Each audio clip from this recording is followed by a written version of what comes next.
Hang out to the very end. I've got some annotations from AI search through Google that expresses and explains what the connection is between Qatar and Gaza, de facto Hamas. For the U.S. Air Force makes modifications that the president will need. Let's get right to ABC News senior White House correspondent Selena Wang and ABC News national security and defense analyst Mick Mulroy. Selena, I want to begin with you. What are President Trump's top priorities outside of the jet with this trip to the Middle East? And does this luxury plane from Qatar raise any red flags in Washington?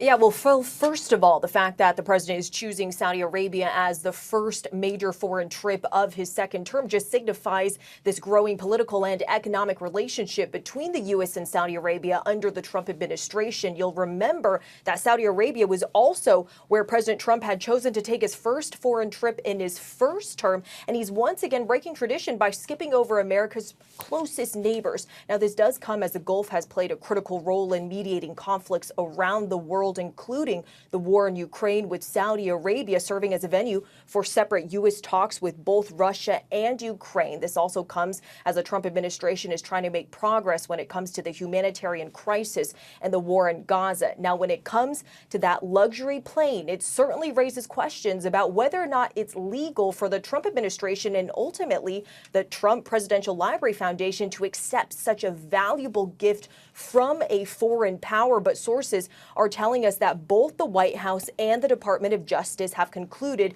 that because the gift doesn't come with any conditions, it's not conditioned on any official act, they're considering that this does not constitute bribery. Mick, what's most at stake? First of all, NBC does NBC things. Secondly, Pence is a traitor. Thirdly, the jet from Qatar is a family-owned royal jet, and they are giving it to President Trump as a gift. And President Trump jokingly posted on Truth Social, Truth platform, said, "I'm going to turn this into Air Force One," which is a complete joke. Number one, it only has 3 rooms, so consider that. If I'm not mistaken, there's a lot more rooms on the actual Air Force One. 2, again, Trump was trolling. And 3, the media catches it and flies with it. So let's not take the direct words of Pence and the host, none of which I really care about. To this video's credit, Qatar is supporting humanitarian aid through Gaza. The money that they have given to Gaza, not Hamas. Hamas is a de facto government of Gaza. Therefore, indirectly, they take the money that is given and they spend it on their wartime crime. Secondly, Qatar is a multifaceted curator for these 2 territories, Gaza and Israel. Qatar has its fundamental well-being of humanitarian aid for Gaza citizens.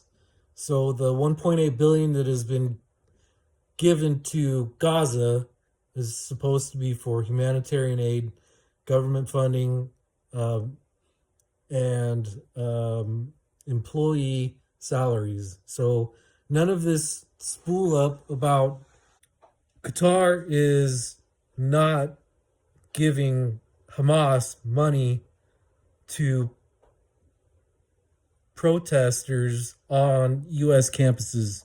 Pence is stating a false statement, and that needs to be narrated and corrected by them, but it's NBC and he's a traitor. So there's that. Enjoy the clip and let me know what you think. Do you think President Trump should accept a military aircraft from Qatar? Well, I think first we got to remember who Qatar is. We've got a military base there. I have members of our immediate family that have deployed to the region. But Qatar has a long history of playing both sides. They support Hamas. They supported al-Qaeda. Qatar has actually financed pro-Hamas protests on American campuses across the United States.